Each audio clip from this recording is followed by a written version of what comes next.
नमस्कार, आप देख रहे हैं भारत समय नेटवर्क और आपके साथ मैं हूं निर्मला राव। आइए नजर डालते हैं इस वक्त की एक बड़ी खबर पर। आज की ये बड़ी खबर साध्वी प्राची द्वारा शाहजहांपुर में राहुल गांधी और तौकीर रजा पर दिए विवादित बयान पर आधारित है।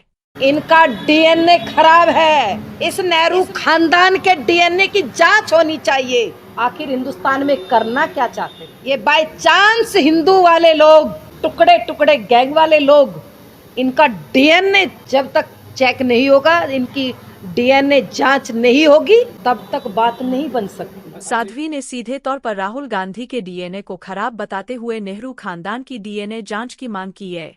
साथ ही उन्होंने तौकीर रजा पर गंभीर आरोप लगाते हुए कहा कि वो देश में गृह युद्ध कराने की साजिश रच रहे हैं। सिर्फ मुसलमानों के सब्र की वजह से अभी तक हिंदुस्तान में खाना जंगी नहीं हुई है। मुझे अंदेशा है कि हमारे नौजवान अगर हमारे कंट्रोल से बाहर चले गए तो हिंदुस्तान को खाना जंगी से कोई नहीं बचा सकता। साध्वी प्राची ने गुरुवार को शाहजहांपुर में एक कार्यक्रम के दौरान राहुल गांधी पर निशाना साधते हुए कहा था कि उनका डीएनए खराब है और नेहरू खानदान के डीएनए की हर हाल में जांच होनी चाहिए। उन्होंने राहुल गांधी को टुकड़े टुकड़े गैंग का हिस्सा बताया। वहीं तौकीर रजा पर भी उन्होंने तीखा हमला करते हुए कहा कि उनकी भाषा हिंदुस्तानी नहीं है और वह देश में गृह युद्ध कराने की कोशिश कर रहे हैं। देखिए, राहुल गांधी की बात क्या करूं मैं, मुझे अफसोस होता है इनकी बुद्धि पर। मोदी जी से इनको विरोध हो सकता है, भारतीय जनता पार्टी से ही विरोध कर सकते हैं, लेकिन हिंदुस्तान के विरोध में खड़े हो गए भाई। साध्वी प्राची ने कहा कि उन्हें राहुल गांधी की बुद्धि पर अफसोस होता है। उन्हें मोदी और भाजपा से विरोध हो सकता है, लेकिन अब वह हिंदुस्तान के विरोध में खड़े हो गए हैं। नेहरू खानदान के डीएनए की जांच होनी चाहिए, तभी सच सामने आएगा। तौकीर रजा जैसे लोग हिंदुस्तान में गृह युद्ध कराना चाहते हैं, लेकिन वे भूल गए हैं कि उत्तर प्रदेश में योगी आदित्यनाथ बैठे हैं।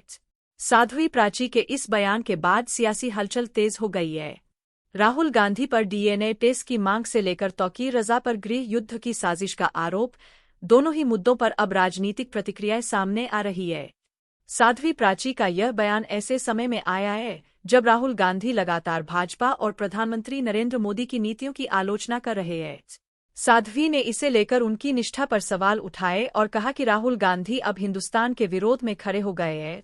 इसके अलावा साध्वी प्राची ने तौकीर रजा पर भी आरोप लगाते हुए कहा कि उनकी भाषा हिंदुस्तान की नहीं है और वह देश में हिंसा और गृह युद्ध की साजिश रच रहे हैं। तौकीर रजा भूल रहे हैं कि आज के उत्तर प्रदेश में योगी की सरकार है। साध्वी प्राची के इस बयान के बाद यह राजनीतिक गर्मी तेज हो गई है। भाजपा के कुछ स्थानीय नेता साध्वी के बयान का समर्थन कर रहे हैं, जबकि कांग्रेस और अन्य विपक्षी दलों ने इसकी कड़ी निंदा की है।